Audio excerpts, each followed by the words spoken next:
We cannot twist God's arm by giving or by fasting or by praying or by reciting a prayer. It doesn't happen. Prayer transforms us, makes us see what God is doing, not makes God do what He never wanted to do.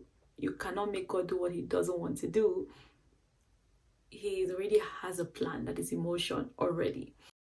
Psalms 34 verse 19. Many hardships and perplexing circumstances confront the righteous, but the Lord rescues him from them all. So, all of the cut off from family, cut off from light, and I was at the point where I either choose to believe God, I choose to believe that the voice that I've been hearing that has been leading me all this while, or the scriptures that I've been reading is really true, or I chicken out and don't get to do all of this. So I was like, you know what? I've come this far. I'm going to see to the end. Whatever the end is like, I want to see that end. And I'm here in the middle of Atlanta, no family members, nobody. I don't know how I'm gonna get work to pay my apartment. I don't know how I'm gonna get money to eat. I don't know how lights are ever gonna get turned on. I'm like, okay, God, I'm going to trust you. And it was not easy. I would trust one day and not trust the next day. I'll trust this day, like, nah, this cannot be God. This cannot be God. Which spirit? And I remember this day I was making this prayer, as somebody had told me to read Psalm 55 and that when I recite Psalm 55 in the middle of the night, all my problems will solved. And God, see, all of this is for all of us to learn, even in seeking God, to learn. There's no formula. There's no formula to get God to do the thing that He wants to do. It was not fasting that got God to do whatever He has done in my life. It was not prayer. It was His plan all along that is unfolding. We cannot twist God's arm by giving or by fasting or by praying or by reciting a prayer. It doesn't happen. Prayer transforms us, makes us see what God is doing, not makes God do what He never wanted to do. You cannot make God do what He doesn't want to do. He already has a plan that is in motion already. So yeah, but I didn't know that at that time. This is 2022. Someone had told me, because the person sees things, sees visions, and he had told me to read Psalm 55 in the middle of the night and pray. I stood tight. I'm like, normally I would not do it, but I'm in a desperate situation. I'm like, I know that my logical sense mind is like, how is this going to be? Like, no, maybe I'm the problem in my life. Let me hear what people are saying. I'm the one that is in problem. These people are not in problem. They're telling me maybe they know better. And I stood up, my apartment, my bedroom, 12 o'clock. I read Psalm 55, finished reading, cry for mercy, and I was crying. I'm like, God, I beg. God, I beg. I say, Father side, everything from the father side, everything from the mother side, everything from the whoever spirit, whatever your name is, da da da da da. And I finished like that prayer that I say I prayed. You pray until your bodies, you cannot even stand. Your body is weak. It's just prayed. And when I finished, I sat on my bed. I just heard a voice very clearly, very small, peacefully in my head that said, what about the demons and the spirit that you have not mentioned? It means that they should prosper. And what that thing did for me was it changed the way I looked at prayer and everything, because like, okay, what about the ones that is not mentioned? It means God should not do anything about it. Since I think that is how detailedly I mention, if the spirit of this, spirit of that God is going to help me. So what about the ones that I don't know about? What about the ones I cannot see? What about the ones I don't know their name? What's going to happen? Since it's by my prayer that God does things in my life. And that's how God started teaching me. It started in December 2022. That's the time that I finally surrendered to the school of the Holy Spirit. That's when God started teaching me about prayer, changing my understanding of even Him as God, because this whole picture of, we're fighting the devil, or the devil and God are of wheels and everything, that if you do, the devil, like there's this picture that we have in Christianity about the devil as one powerful, all powerful being that can just come and do whatever he wants to do in your life, that can just and God created the devil. God created the devil. So this fear, this fear that we have, I'll call it irrational, because we don't even understand, like, why when the Bible says God has not given us the spirit of fear, but of power, love, and a sound mind. All of this thing of, I cannot go there because evil people are there. I cannot, I cannot talk to this person because they're a witch. I cannot give my things to this person because they will use it and do this, or this person. We have so much belief in evil, in the devil, more than we have the belief and the faith and the trust in God. That's why evil prevails. That's why the devil prevails. That's why it prevails, because we don't know our God. And the Bible talks about they that know their God shall be strong and do exploits in Daniel. So yeah, God started teaching me about, and these were things that I could not even say at that time, because I'm like, somebody can hold me and beat me. What do I mean? First, I go and say someone, and then they throw me wish. So I still had that fear of spiritual things, like, because the thing that we know a lot about spiritual things, especially coming from the African viewpoint, is the negative side of the spiritual points, like of spiritual things. It's like evil is so much more powerful than God. Like, God is one powerless being that is just sitting. If the devil does anything, it's because you're outside the will of God. No, God made me understand, and he started giving me perspective on my story right from conception, because I was a mistake. I was a mistake from conception. My mother and my father were not even in a relationship, and these are things that my father went into detail to tell me, detail by detail even about the day that he had sex with my mother and they conceived me in Bambili, on the university grounds of Casbah. That's where I was conceived. And he went into all this detail, and it was God showing me that my parents are not my parents.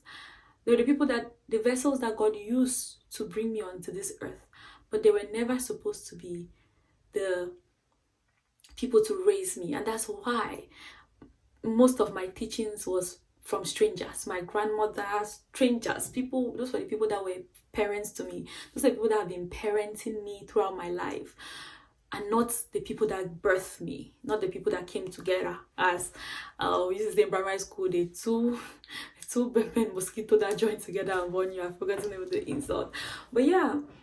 So God started giving me perspective on my life, started making me understand, and it was a journey of becoming. But you cannot become without understanding who you are, who I was created to be. And I was thinking it was just me seeking God and obeying God, but it was a journey of God showing me who I am, who he created me to be. Not my mother's child or my father's child or my grandmother's child or my sibling's sister or whatever. Me, who is Chelsea, who, even down to my names, the meaning, even though random people named me, not random people, but even though people are naming me based on their own things that they wanted or whatever they wanted, God was showing me that his hand was even in that. Even in the negative things that happened, his hand was in that, because he was working it all together for good. That even the names that I was given, because my father was so against my name, Kuna. My great-grandmother gave me the name, and she named me Nakuna because her mother's name was Nyemkuna. And also Nakuna is, the interpretation she gave for my name was my mother's bed, which she lies all her troubles on. And because Kuna literally means my bed in Bali, Na is mother. So that was the name that she gave me. My mother later on removed Na from my name and was just Kuna. My father hated Kuna so much because he says all people that bear the name Kuna are prostitutes. How can you name the child Kuna? Because my father was not there when I was born. I knew my father when I was like 2, 3, 4 years old. So that's when he came along.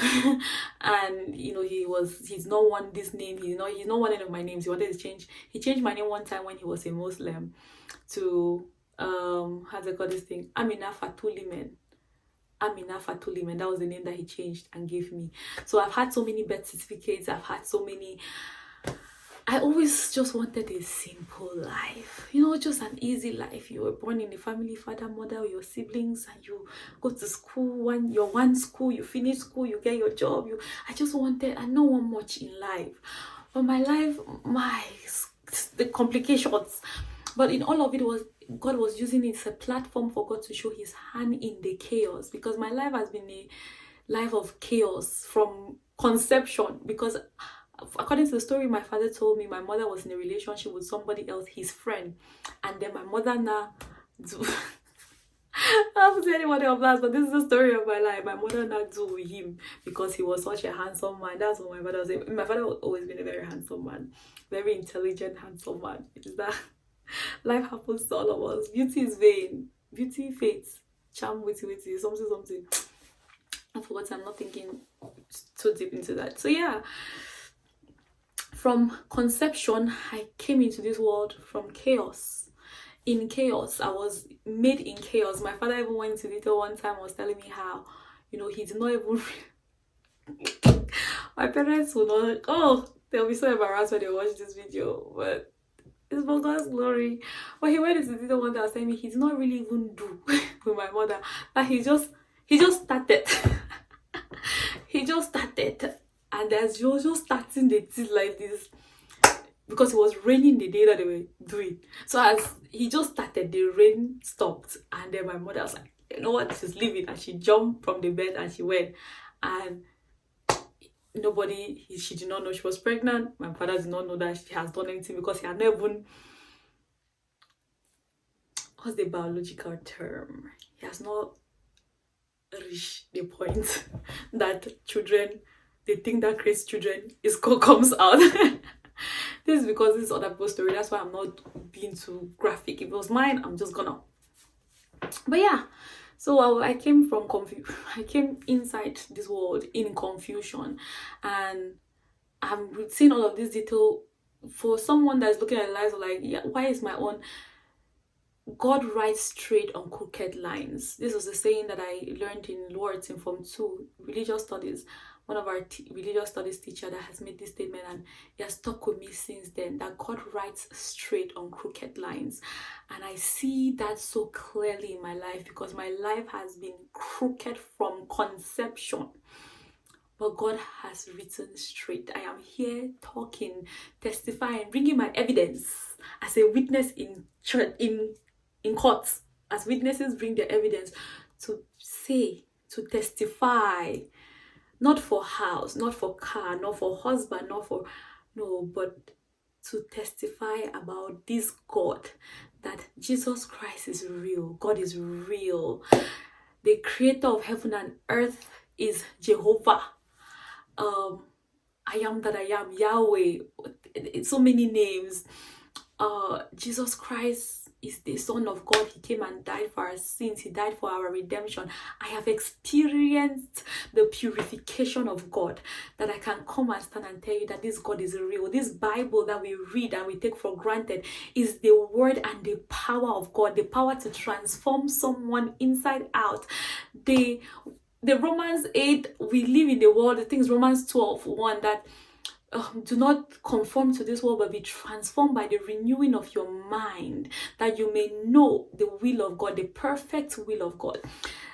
I have experienced that God.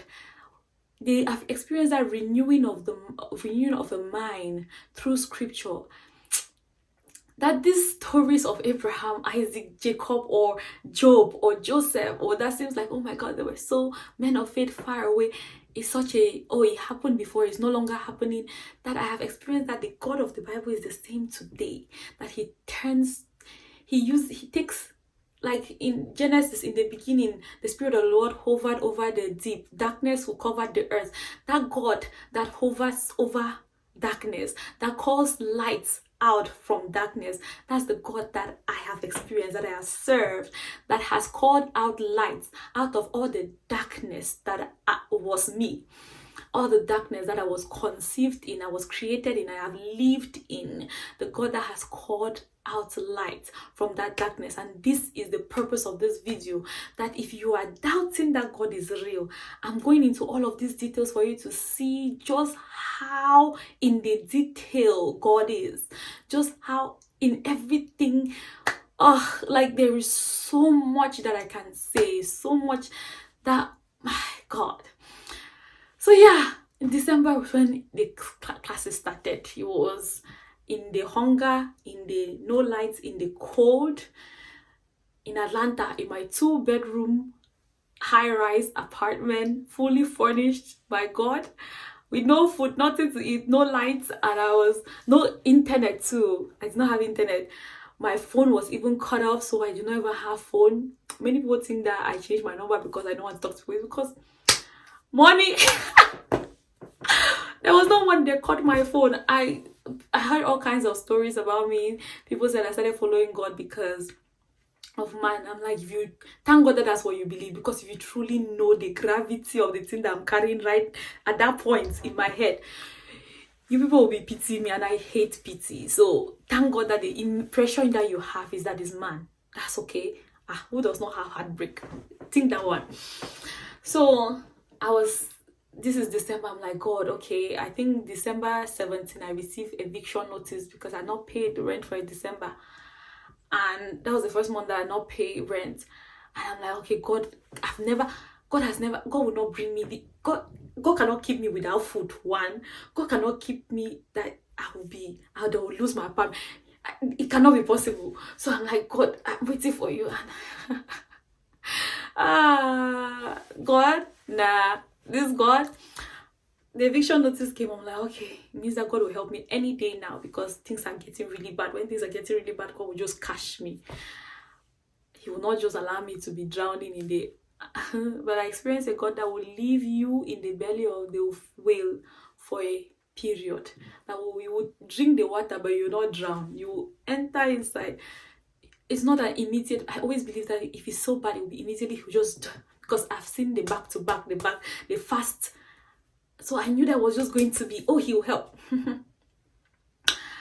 That was my story. That was my own belief, because I stayed December. Okay, God started bringing people, different women into my life that I was talking to, I was praying with, I was testifying. I'm here, I'm able to come on YouTube and talk about all of these things, about even the sexual immorality, whatever masturbation, whatever men, whatever anger, bitterness, whatever family thing, because for the past 2 years, that's the thing that God has been training me to do. I've been saying my story over and over and over to people, different women in different points of their own journeys.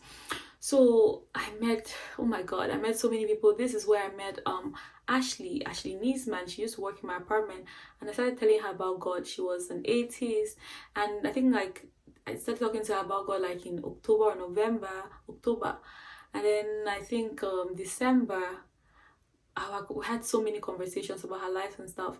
And December 27, she said that she's going to give her life to Christ. And that same day that she gave her life to Christ, they fired her from a job that she was working at my apartment.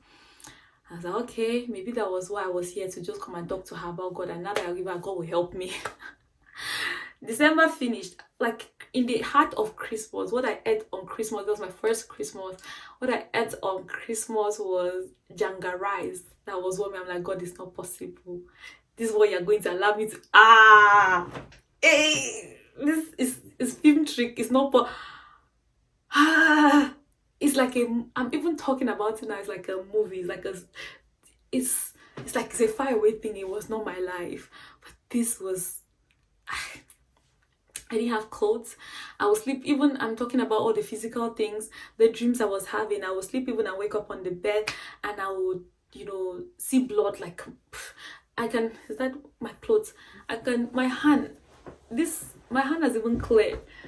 This is even the cleared version of, there were all kinds of things that came out from my body. My face, I think you'll see if you watch again, you see my face in the makeup video. I can even put pictures of my things were me that was managing the small beauty that I had. The small beauty that I had is there. I'm like, God, I thought you said you will beautify me It's like, is there ugly me? Which kind of, am I really following by God? Am I lying to myself? Did I do something? Is this punishment for something that I did? I don't understand. How can I instead be seeking you and I'm serving you, and then things are instead getting from worse to worse and worse? Ah, God. December, January, no lights, no food. I think December 20 something, my former boyfriend, because at that time we're no longer boyfriend and girlfriend, he just woke up one day and sent me, I think it was $250. And that was the money that I used because I had not had any food. I was like, okay. I went and bought even some things from my African store, like soya and everything, because I did not want to buy food stuff because I did not know the day that they'll come and drive me from the apartment. So I was like, they've already given me eviction notice. I've never been in this kind of place. They can just come and kick me out and I have food there. So I thought that any day now I'll leave. So I could not make any long-term plans. So even the food that oh my God, so many details. Anyway, continue. I think January, nothing still. But at this point I was getting used to the no light situation. Then there were people that were coming around that God was using to feed me. People in my apartment, even I think my friend Thelma sent me money. Even my other friend, or former friend, had sent me money too. The person that did not mention her name before, so I'll just continue. Even though she did good, I'm mentioning the good as well as the not so good. She sent me money too, and that was how I was eating. I was living on KFC chicken because I'll buy the bucket, so I'll be eating one chicken every day, and I'll be heating it up, and so that it would take me a long time because I could not go and buy do like grocery shopping because the money was not that much, and then I did not want to do grocery shopping because I did not know which day I would leave the apartment. I thought I was gonna leave any day, but as God will have it, January came, February, March. I gone to New Jersey for my for Thelma's birthday, and I came back and I had like some money that Thelma had given me, her birthday money that they gave her, all of the money that they threw on her. She gave me $500, and I used it and bought food stuff, and then I connected my lights on back. That's how I started having lights from March, April, May, June. Yes, for that all till June. That's when my lease expired, but they did not still kick me out of my apartment. My lease expired. I still stayed days after my lease had expired before they kicked me out. And all this entire time I was not paying rent. They're giving me all kinds of letters and all kinds of things. So I did not, every single day I did not know if that was the day. I was waking up and like, maybe this is the day that God will help me. Maybe this is the day that I will get kicked out of the apartment. And there were so many things that I experienced throughout that period. And the one constant thing was in December, I had decided, I was like, I just felt, I heard that I had to start reading my Bible. So I will read, I don't forgotten which book I started with. I think it's Ezekiel. I think it was Ezekiel, and I started Ezekiel. I was reading Ezekiel, and I was like, so many things that I knew before, because the reason why I was so reluctant to read so many things about my Bible is because I've been reading my Bible my entire life. So I kind of knew the Bible as a story. I did not know it as information about God. I did not know it as a means to get to know God. But this time around, it was God that was leading me through my Bible. He started with Ezekiel. Like I would hear I don't say I'm like a mad person, but I would hear or see. That's a hearing and sight, like sight and hearing are really merged with me in what I'm talking about. Like it's like I know it in my head. I would just see or hear, oh, Timothy. And then that's how I know that, okay, Timothy is what I'm reading. And I'm reading the Timothy in my mind. I'm trying to show you my own humanness in the whole thing. In my mind, I'm like, okay, let me just read this Timothy fast so that God will help me. If I just finish this Timothy, God will help me. If I just, let me obey fast so that God will fix the problem fast. It should finish fast. It no work. I fasted, say it will work, it no work. I did, like, It's like, you're gonna go through what you're gonna go through. There's no getting out of it. And that's how all the way to June, I'm like, okay, they've kicked me out of my apartment. I have videos in the day that they kicked me out of my apartment. I'm like, I gave out all of my stuff to the people that came to move. I'm like, okay, people can take the furniture, everything. I just took only the few clothes because I had a hurt in my mind inside. And now I'm saying all of this, I heard that I had to pack my things. And so like this was 2 days before they came to take me out of the apartment. I think 2 days. It's a couple of days. I think like two. I had to pack my things, and my original plan was not to leave for anything, just to leave with my documents and like underwear. Guy, I did not know where I was going to, but it's like I heard pack my things, and I was like, I'd already packed, but I still heard like pack the things that are important to you. So I packed a couple of boxes, left most of my stuff there, and 2 days later, they came and kicked me out of my apartment. I was like, okay. I went out. I'm like, okay, God, what are we doing? I don't know where I'm going to. Where's the plan? My mother lives in Atlanta, but I knew that I was not to live with my mother because my mother already does not believe in God. If my mother sees me in the thing that I'm going through, it would further her believe that God is not real. It's like I was just a mad person. So, and for my own sanity and for my own relationship with God, I know that if I go to my mother's house, the little light that I have will off. So this is my little fire. I had to protect it, and I knew that it was not a safe space to take my fire.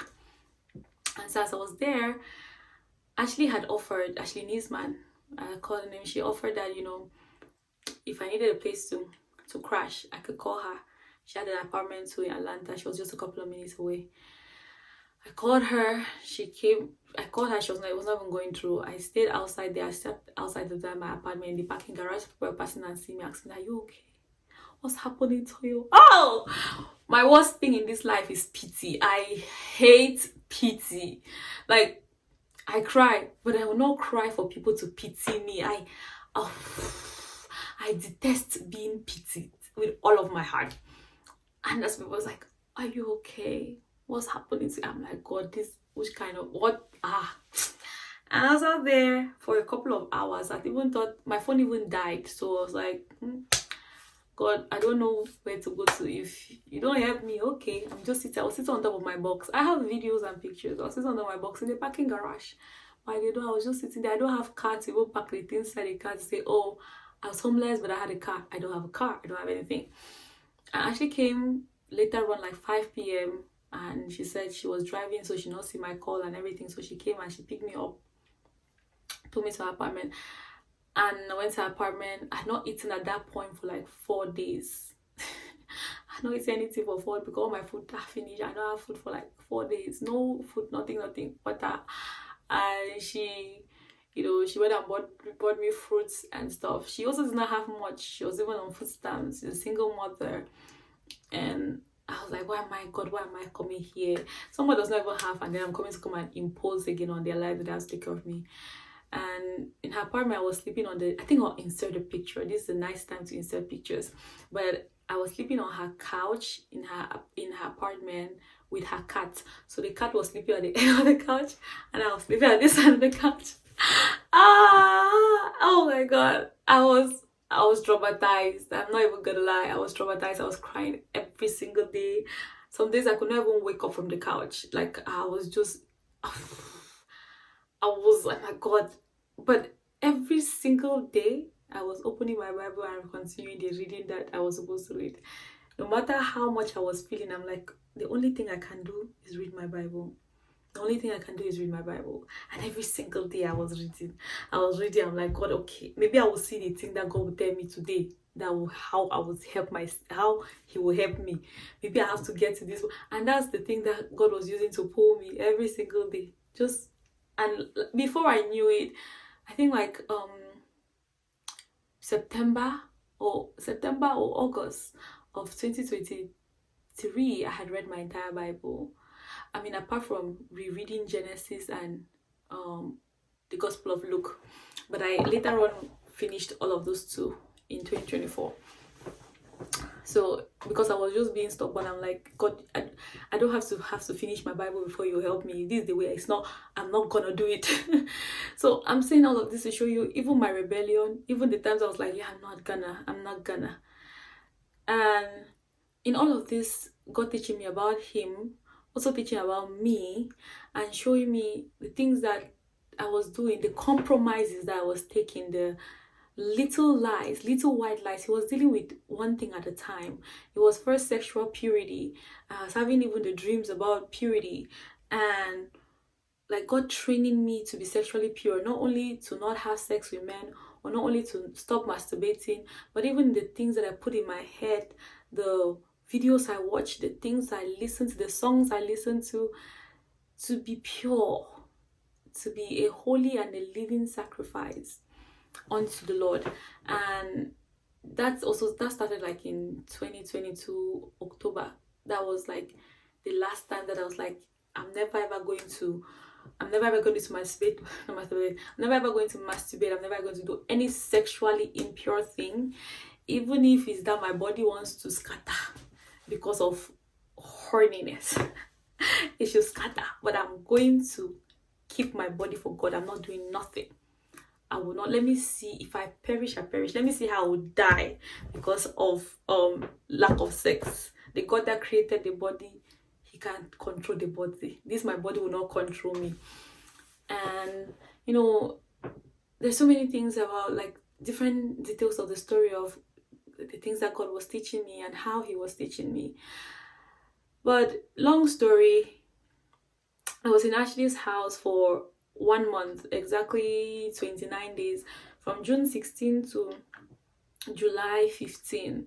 And June 16, 2023 was exactly 1 year, exactly to the dot, 1 year from June 16, 2022, the day that I decided to start my 14-day fast that started my spiritual awakening. So everything, because I was paying attention and God was bringing things to my memory, to my remembrance. Nothing was random. Even in all of the chaos, I was still seeing that there was God's hand, because it's not random. Why did I stay? I stayed my entire term of my lease in my apartment without paying.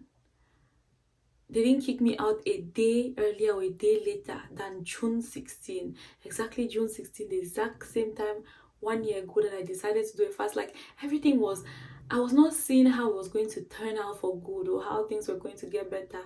But I was seeing that there's a God that is in control of this thing. It's not me. It's not just bad things happening to me.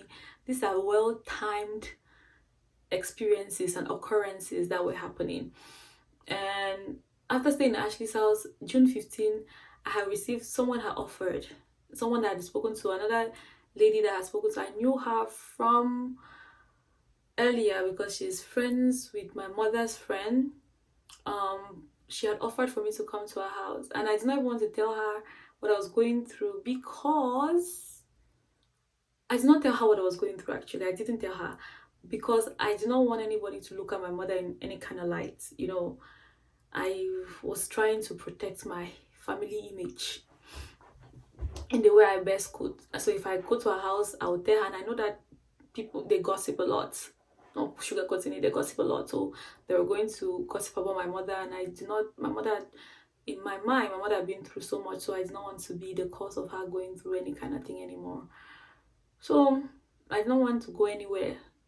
She offered for me to come to her house. She didn't know where I was or what was happening. She made a statement. It's like, oh, she always has a room in her house for me. Da, da, da, da, da, da, da, da, da. And I was like, well, maybe that's where God wants me to go. And I prayed about it. I sought guidance about it. I was like, okay. And I got information that I was going there to go and serve, because she also just had a baby. So I was going there to go serve. I'm like, okay. I don't know how this journey is gonna be, and all of this thing, I haven't worked since September or August 2022. So I'm like, let me get this over with so that God can help me. Maybe if I go to the apartment, maybe if I go to her house, she does IT, so maybe that's how I will get back into IT, because I did not even have a laptop. I did not even have, could not even say I'm looking for a job because my phone was disconnected. Could not even take interviews, could not even apply. My email also was blocked because my storage, I was out of storage, Google storage. I could not receive emails. Even if a job was, if I applied to a job, they were sending me, I could not receive. Whew, it's like I was blocked on every side. And that was the only reason why I just had to sit one place, because a lot of things were happening. And at this point, a lot of major things also, good miracles were happening. My my immigration asylum, out of nowhere, in March 31st 2023, out of nowhere, I received mail that I approved my asylum. And this is something that I battled for years with, and I did not do anything, because I that scripture that God said, my help will come from, my salvation will come from depending solely on Him, the very thing that I do not want to do. And that's how, out of nowhere, the asylum got approved. They sent me the mail, and it was a major thing even for my family, because almost, not almost, mother's side and father's side, every single person have struggled with documents. I think mother's side more than father's side.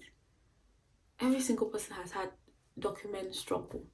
And so that was one major thing that is like, it's just, that's what one thing they ever did, that kind of spirit thing. So it was a major thing that God had given me my documents. It was not a man that had given me. It was not, I had nothing. It was God Himself that had passed. Like, the asylum story is long. I can do immigration detail later on. I'm so tired. That's been talking the whole time.